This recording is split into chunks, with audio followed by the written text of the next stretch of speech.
भारतीय तमाम धर्मावलंबियों ने मिलकर अंग्रेज़ को विरुद्ध जो आंदोलन चलाया, तब जाकर हमारा राष्ट्र भारतवर्ष स्वतंत्र हुआ। मगर आज के सत्ता आसीन लीडर लोग विशेषकर मुसलमानों को टारगेट करते हैं कि इनका यहाँ पर क्या है, वो पाकिस्तान जाएं। बंटवारा जो हुआ तो उसके बहाने इन लोगों को इतने 72 साल के बाद इन लोगों को जो है यह ज़हनियत में आया कि इन लोगों को खदेड़ दिया जाए।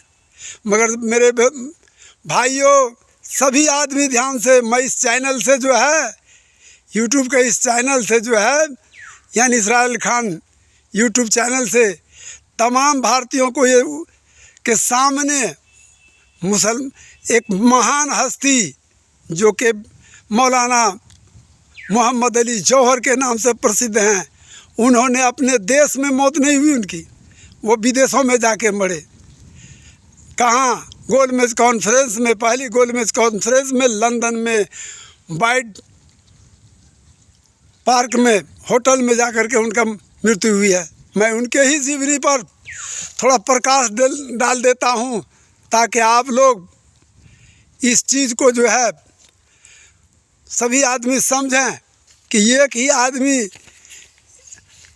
एक ही जाति, एक ही धर्म के लोगों से हमको आज़ादी नहीं मिली है, बल्कि संपूर्ण भारत के लोग इसमें मिलकर लड़ाई लड़े थे। तो मैं मौलाना मोहम्मद अली जौहर के जीवन पर हल्का सा प्रकाश डालने जा रहा हूं और इसमें आप चिंतन करेंगे कि मुसलमानों की भागीदारी कितनी रही है। तो मौलाना मोहम्मद अली जौहर का जन्म जो है कहाँ पर हुआ था? तो रामपुर में हुआ था और उत्तर प्रदेश की सरजमी है।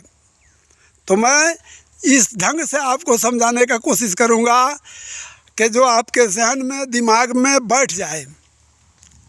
तो मौलाना मोहम्मद अली एक महान राष्ट्रभक्त, निर्भीक एवं हाजिर जवाब नेता थे। इनका जन्म 10 दिसंबर 1878 ईस्वी में रामपुर उत्तर प्रदेश के एक प्रतिष्ठित एवं सम्मानित व्यक्ति और परिवार में हुआ था। पिता मौलाना अब्दुल अली खान तथा माता आबादी बेगम थीं।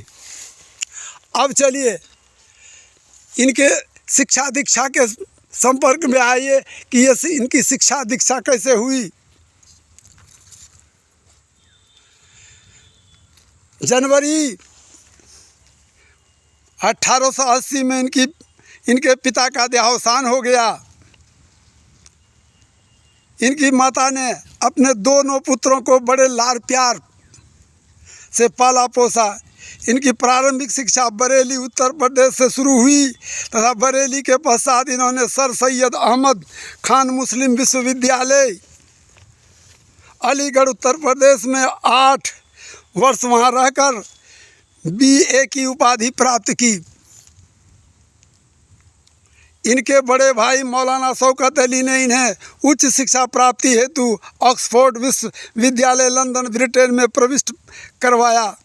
यहाँ इन्होंने आधुनिक इतिहास से प्रतिष्ठा की उपाधि प्राप्त की। अब वहाँ से आने के बाद, लंदन से आने के बाद मनुष्य के जीवन में आजीविका की भी आवश्यकता होती है। तो आजीविका के लिए इंग्लैंड से वापसी के पश्चात आजीविका के हेतु इन्होंने बड़ौदा गुजरात नरेश के दरबार में नौकरी पकड़ ली। ये कवि और लेखक भी थे। इन्होंने नौकरी के संदर्भ में ही राष्ट्रभक्ति में कविता लेख अंग्रेजी में लिखते थे, हिंदी में नहीं। और इनकी कविता था, इनका लेख समाचार पत्र टाइम्स ऑफ इंडिया में प्रकाशित होना शुरू हो गया। इन कार्यों के कारण राष्ट्र में इनकी लोकप्रियता बढ़ने लगी, किंतु इनकी कविता एवं इनका लेख राष्ट्रभक्ति से ओतप्रोत देखकर बड़ौदा के नरेश ने अंग्रेज के भाई से इन्हें राय दी कि इस प्रकार की कविता या लेख आप न लिखें। इन दबाव बनाया इन पर, किन पर? मौलाना मोहम्मद अली जौहर पर। अब उसके आगे आपको मैं बताने जा रहा हूँ। गायकवाड़ के संकेत से काफ़ी क्षुब्ध हो गए। क्या हुए? मौलाना मोहम्मद अली गायक गुजरात के बड़ौदा के गायकवाड़ के यहाँ नौकरी करते थे। उनके संकेत पर ये काफ़ी क्षुब्ध हो गए। इन्होंने उनकी दरबारी सेवा से त्याग पत्र दे दिया, नौकरी को छोड़ दी। अब इनका जो है जीवन नौकरी छोड़ दिया। पत्रकारिता में इनकी भूमिका अहम रहने लगी। पत्रकारिता में जो है इन्होंने बहुत बड़े पैमाने पर काम किया है। उनके बारे में अन्य लेखकों का कथन है कि नवाब जावरा भोपाल मध्य प्रदेश की बेगम नवाब सुल्तान जहां ने इन्हें उप सचिव के पद पर नियुक्ति के लिए आमंत्रित किया, किंतु इन्होंने राष्ट्रभक्ति में कविता और लेख को अपनी दिनचर्या बना ली तथा ये कोलकाता चले गए। कोलकाता आज बोला जाता है, पहले का ये कलकत्ता है। और आगे मैं बता रहा हूँ, ज़रा गौर करेंगे। इन्होंने कोलकाता पश्चिम बंगाल से साप्ताहिक समाचार पत्र कॉमरेड प्रकाशित किया।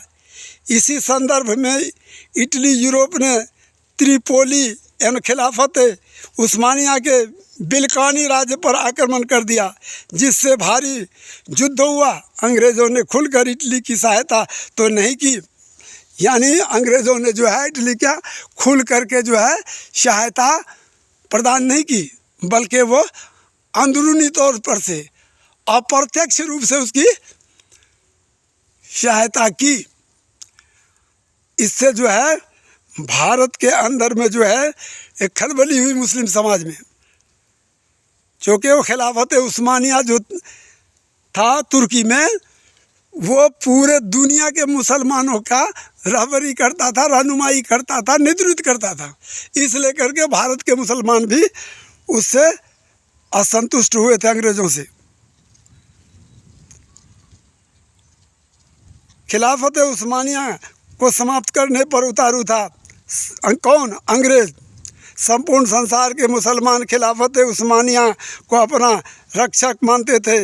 इस दौरान में इन्होंने अंग्रेज़ों की द्वैध नीतियों का पर्दाफाश समाचार पत्र कॉमरेड के माध्यम से किया।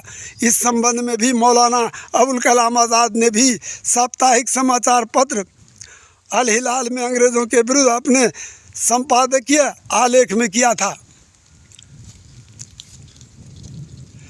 और आगे मैं बता रहा हूँ, अंग्रेज़ इन दोनों महान राष्ट्रभक्तों के आलेख से क्रुद्ध होकर इन लोगों की जमानतें जब्त कर ली। यानी लाइसेंस लगता था ना, समाचार पत्र जारी करने के लिए लाइसेंस बनवाना पड़ता है, तो लाइसेंस भी इसके रद्द कर दी गई, जिसके कारण समाचार पत्र पर का प्रकाशन बंद हो गया। किंतु समाचार पत्रों ने अपने लेख से संपूर्ण भारत की सोई जनता को जगा चुकी थी। इसी संदर्भ में डॉक्टर मुख्तार अहमद अंसारी दिल्ली के नेतृत्व में अंजुमन हिलाल हमर का एक दल तुर्की भेजा गया, जिसमें चंदे की राशि भी साथ थी।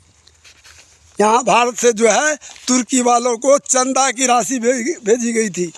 अब वो चंदा जो थी खास करके मुस्लिम समाज के तरफ से थी, क्योंकि युद्ध जो एक किस्म का अंग्रेज़ और मुस्लिम के बीच हुई थी वहाँ। अब मैं आपको खुलासा तौर पर बताना चाहता हूँ कि 24 जुलाई 1914 में प्रथम विश्व युद्ध प्रारंभ हुआ, जो जर्मनी और ब्रिटेन के साथ लड़ाई हुई, जिसमें तुर्की जर्मनी के साथ था। अंग्रेज़ों ने तुर्की शासन के विरुद्ध लोहा उठा लिया। इस समय भारत में खिलाफत आंदोलन चरम उत्कर्ष पर था। मौलाना मोहम्मद अली जौहर ने दिल्ली से 12 अक्टूबर 1911 को दैनिक समाचार पत्र हमदर्द उर्दू निकालना प्रारंभ किया। चूँकि 14 सितंबर 1911 को ये दिल्ली आ चुके थे, पुनः इन्होंने दिल्ली, और मैं आगे ले जाता हूँ आपको, ज़रा ध्यान दीजिएगा।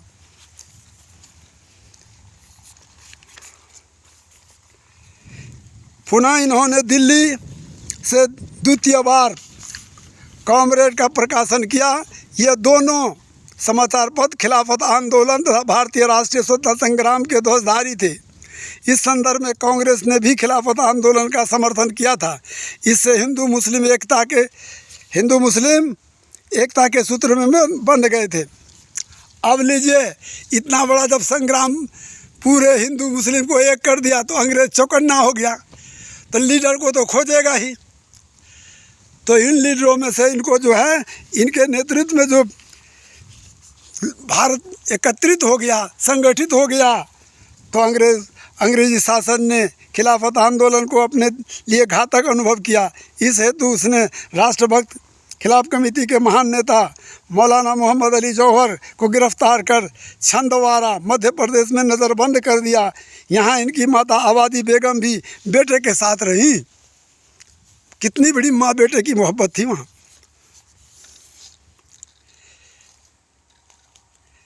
1915 और 1919 ईस्वी तक कैद में रहकर दिसंबर में रिहा हुए।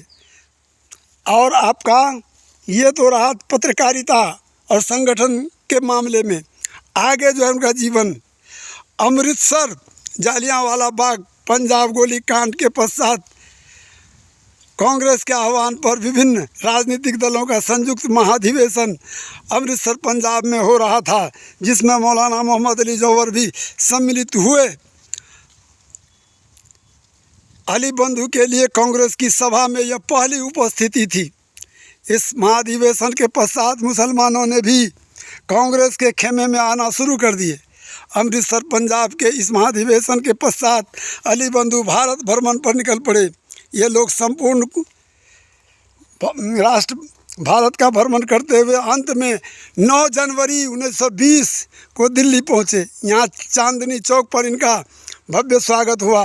ख्वाजा हसन नज़ामी ने स्वागत समापन भाषण में कहा था, जो कि उनकी उर्दू जुबान में थी, जो इस प्रकार है: दिल्ली की सरजमी पर कितने ही अजमत व जलाल वाले ताजदार और शहजादे और हुक्काम में बुलंद मुकाम आए और चले गए, लेकिन सल्तनत मुगलिया हुकूमत के खात्मे के बाद से आज तक इस खुलूस व अकीदत के साथ शायद ही किसी शख्स का खैर व मुकद्दम किया गया हो। यानी उनके तारीफ में कहा।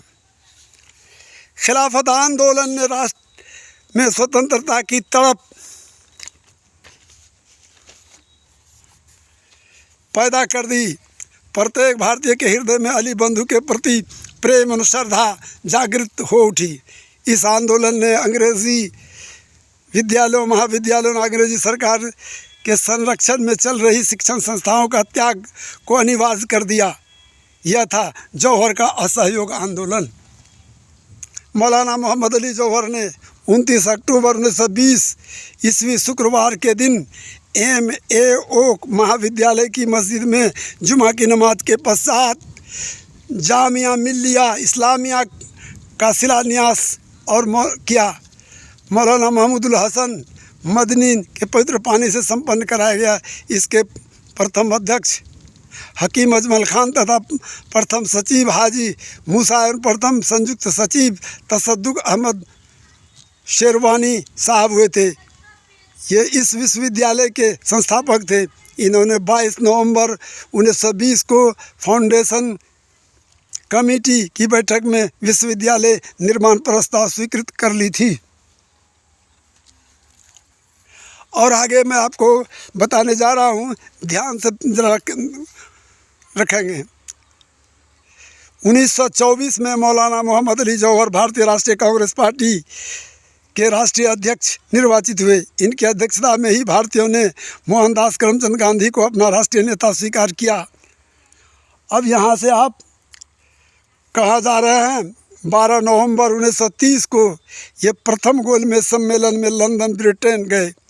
इन्होंने मोहम्मद अली जौहर ने सम्मेलन में सभा अध्यक्ष ब्रिटिश प्रधानमंत्री लॉर्ड सर रमजे मैकडोनल्ड को संबोधित करते हुए कहा था, ऐ गोरो, हमारे मुल्क हिंद की आज़ादी का परवाना मेरे दाहिने हाथ में दो और मुल्क की आज़ादी का ऐलान करो, वरना मैं गुलाम मुल्क को वापस नहीं जाऊंगा। इन्होंने अस्वस्थता की स्थिति में 14 घंटों का भाषण दिया था। दुर्भाग्यवश इन्हें आज़ादी का परवाना नहीं मिला। अब चलिए, शॉर्ट ही में कहा था ना कि संक्षिप्त रूप बयान करूंगा। तो अब 4 जनवरी 1931 को प्रातः 9:30 बजे लंदन ब्रिटेन के वाइट पार्क नामक होटल में इनका देहावसान हो गया। मुफ्ती आज़म फ़िलिस्तीन सैयद अमीनुल हुसैनी की इच्छा पूर्ति हेतु इनके पार्थिव शरीर को मुफ्ती आज़म फ़िलिस्तीन के सुपुर्द किया गया। इनके पार्थिव शरीर को फ़िलिस्तीन राष्ट्र के यरूशलेम नामक स्थान के मस्जिद उमर के प्रांगण में 23 जनवरी 1931 शुक्रवार को दफनाया गया। आज भी इनकी कब्र मस्जिद उमर में अवस्थित है।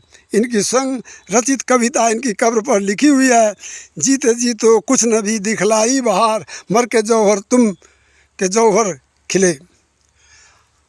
धन्यवाद। आप लोग इसको जो है लाइक भी करेंगे, सब्सक्राइब भी करेंगे। इससे हमारी हौसला अफजाई होती है और कुछ नहीं होता है। नमस्ते।